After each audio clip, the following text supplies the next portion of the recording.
Bon alors, la séance d'aujourd'hui qu'on vous voyez portera sur les gymnospermes, d'accord? Donc le but ou bien l'objectif de cette séance, c'est d'identifier ou bien de reconnaître un certain nombre de taxons appartenant aux gymnospermes à l'aide d'une clé de détermination que vous avez déjà sur votre polycope et en même temps à l'aide des données acquises en cours. Parce que déjà vous avez étudié le cours sur les gymnospermes, d'accord? Vous l'avez déjà étudié.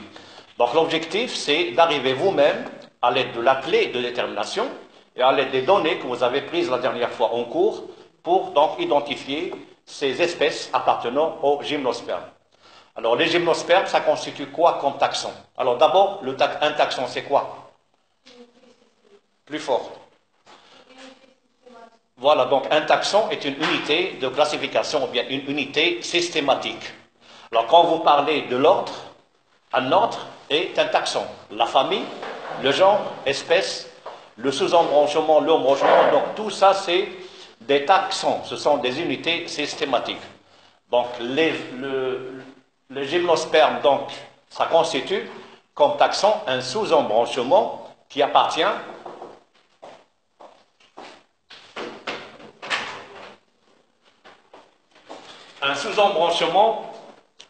à l'embranchement des phanérogames ou bien des spermaphytes. Donc vous avez le terme phanérogame ou bien spermaphyte. Phanérogame, alors gamme, c'est quoi gamme? En grec, en latin, c'est quoi? Gamme, en fait, c'est les organes de reproduction, ou bien la fécondation, les organes de reproduction. Phanéro, c'est visible, c'est-à-dire que les organes de reproduction sont bien visibles. Phanérogame. À l'opposé, on trouve ce qu'on appelle des cryptophytes, ou bien des cryptogames. Crypto, c'est caché, donc les organes de reproduction, ils sont invisibles, ils se trouvent cachés, on ne les voit pas. Donc il y a phanérogame, il y a cryptogame, et ainsi de suite. Donc les spermaphytes ou phanérogame est un embranchement qui porte les gymnospermes et les angiospermes, deux sous-embranchements. Alors, quelle est la différence majeure entre les gymnospermes et les angiospermes? Qu'est-ce qu'elles ont, les graines? Alors déjà, le terme gymnosperme le mentionne. Gymno, c'est nu, sperma, c'est graine, c'est-à-dire que c'est un ensemble, c'est un groupe de plantes ayant des ovules ou bien des graines qui sont nus. Ils ne sont pas cachés. Comme chez les angiospermes. Angio, c'est une enveloppe. Sperma, c'est toujours les graines. D'accord? Donc avant, c'était des ovules. Une fois, ils se sont fécondés, donc ils ont donné les graines. Donc, les graines, des ovules, ils se trouvent cachés. D'où donc l'appellation angio. Ils se trouvent cachés dans une cavité. Et souvent, c'est l'ovaire. Ça, c'est la première différence majeure entre les gymnos et les angiospermes. Donc, c'est au niveau des ovules. Donc les gymnospermes ont des ovules qui sont nus. Et une autre différence entre les deux, c'est au niveau de quel organe?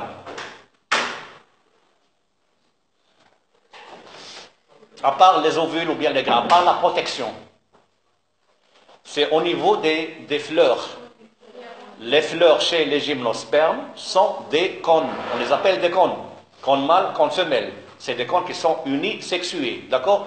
Alors, chez les angiospermes, on parle de véritables fleurs, de vraies fleurs qui sont bien perfectionnées, bien organisées, avec une enveloppe florale qui assure la protection des organes de reproduction, qui sont souvent les étamines et les carpelles.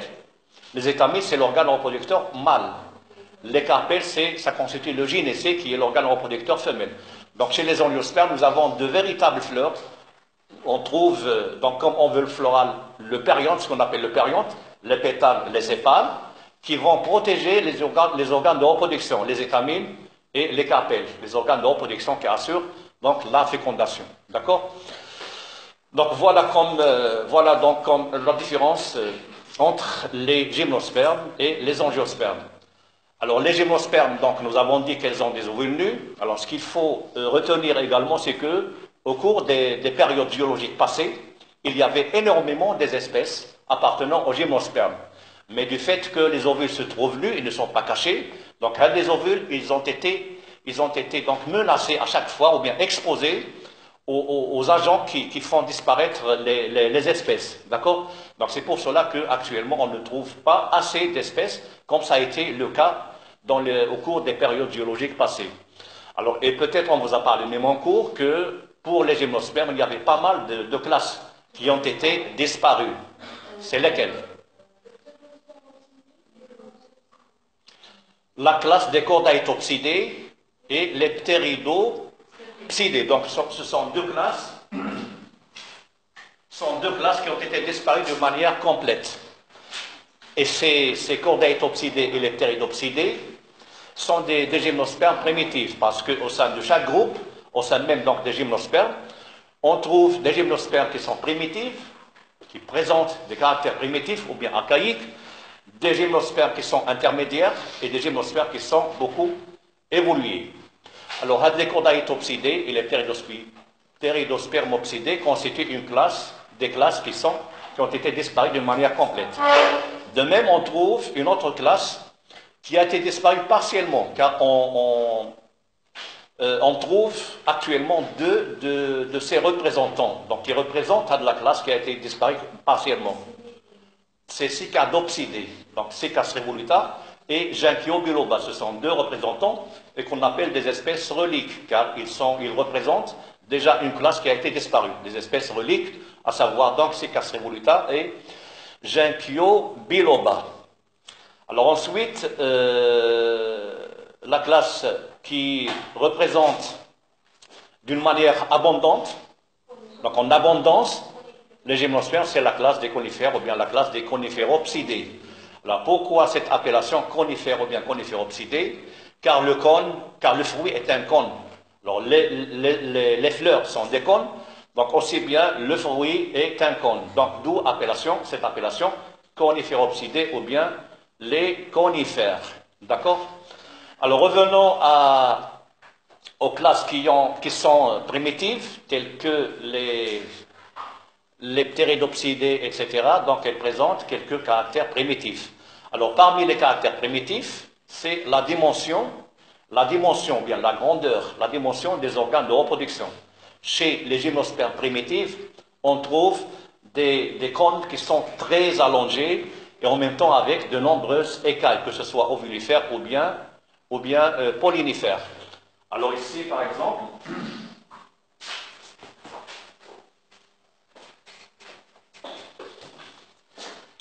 vous avez, ce sont des organes de reproduction que l'on trouve chez Cicas revoluta. Cicas revoluta, une gymnosperme primitive. Alors ce que vous voyez là, c'est un cône mâle. C'est un cône mâle qui est très allongé avec des écailles pollinifères. Donc chez le cône mâle, on parle des écailles pollinifères. Et chez le cône femelle, on parle des écailles ovulifères. Donc des écailles ovulifères, des écailles qui portent directement les ovules sur leur face ventrale. Donc vous voyez la dimension du cône mâle chez Cicas revoluta. Quand vous comparez le cône mâle par rapport au cône mâle des gymnospermes actuels, alors vous trouverez que chez les gymnospermes actuels, les cônes mâles ainsi que les cônes femelles, ils sont très petits. Ils n'ont pas pris ils ne prennent pas cette grandeur, cette dimension. De même, ici, vous voyez, c'est une graine. Avant, c'était l'ovule. Donc, c'est un ovule qui est très géant, très gros. Donc, ce n'est pas le cas comme ceux que l'on trouve actuellement chez les gymnospermes. Les gymnospermes actuels, chez les conifères.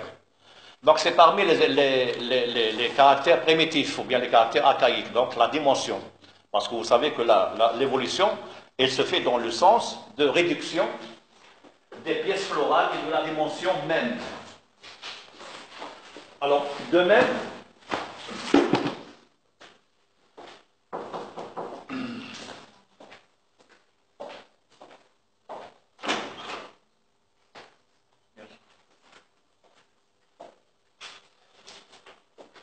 chez les gymnospermes primitifs, rattrapage, vous êtes quel groupe? De 1. Quand est-ce que vous avez? C'est la semaine prochaine. De 1, c'est la semaine prochaine. Déjà la salle est...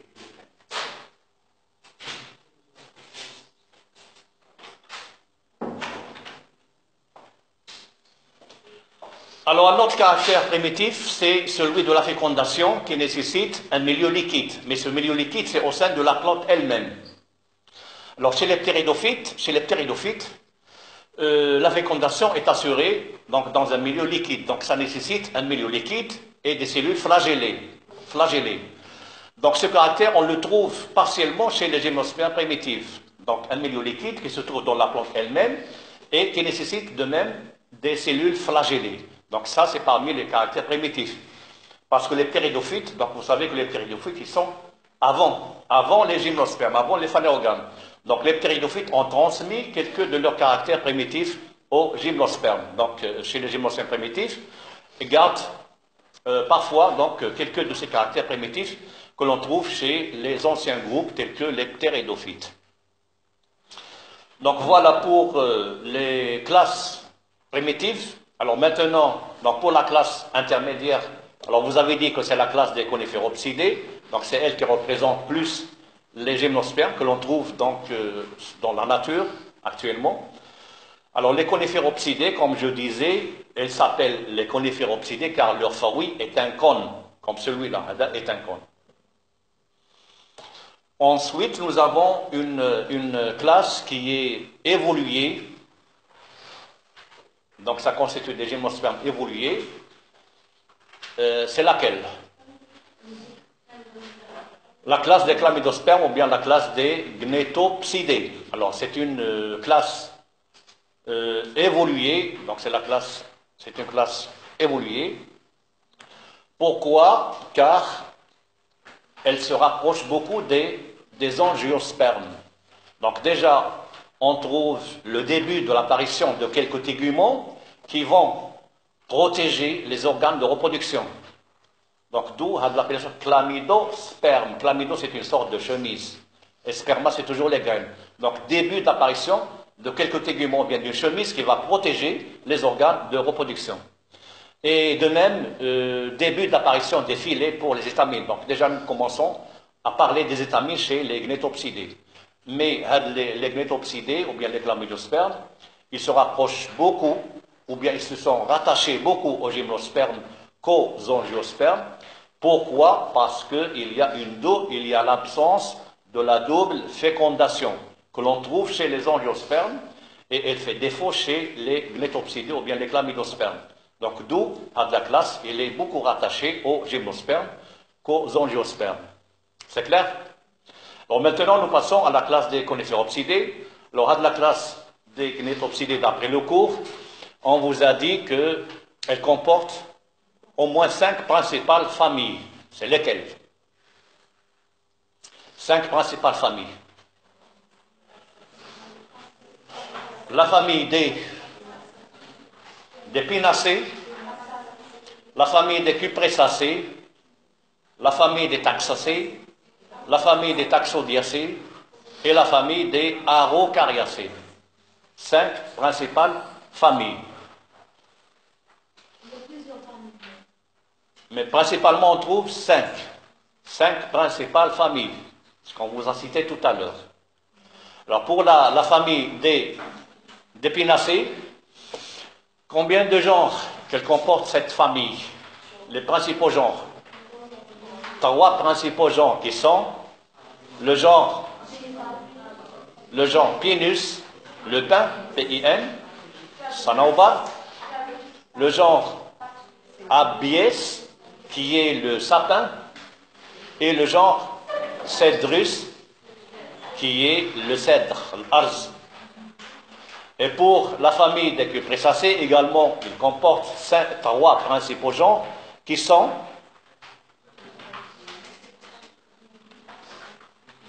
le genre Cupressus, le genre Tetraclinis et le genre Juniperus. 3 principaux genres de la famille des cupressacées. Alors Tetraclinis, c'est la rare. Et pour la famille des taxacées, alors une seule espèce qui se trouve au Maroc et qui se trouve à l'état spontané, c'est Taxus baccata. Est-ce que vous faites la différence entre une espèce spontanée et une espèce introduite? C'est quoi une espèce spontanée? Une espèce spontanée est une espèce qui pousse naturellement dans un milieu bien défini. Elles poussent naturellement. Alors que les espèces introduites sont des espèces qui ont été importées des autres pays. Elles ne poussent pas naturellement. D'accord? Donc, pour Taxacées, il y a juste une seule espèce, donc spontanée, qui est Taxus baccata, que l'on appelle if, et en arabe, on l'appelle dars. Alors, Taxodiacées est une famille que l'on ne trouve plus à l'état spontané au Maroc, donc c'est une espèce qui se trouve en Amérique. Et les Araucariacées, également, c'est une famille. Les Araucariacées est une famille originaire d'Australie. Alors, on trouve Araucaria excessa, donc un représentant de cette famille au Maroc. On la trouve généralement au niveau des jardins, des parcs nationaux des villes, ici même à El Jadida, dans le parc national de la ville. Donc c'est des grands arbres avec des rameaux qui sont verticillés. C'est une espèce introduite, donc originaire de l'Australie, et donc elle est introduite, c'est pour décorer, c'est une espèce ornementale, ou bien une espèce de décor, d'accord? Donc voilà pour ce qu'on a à vous dire à propos des gymnospermes, donc les différentes classes, les familles, les genres et les espèces. Alors maintenant, vous prenez votre polycope à la page 6, vous prenez la clé de détermination à la page 6.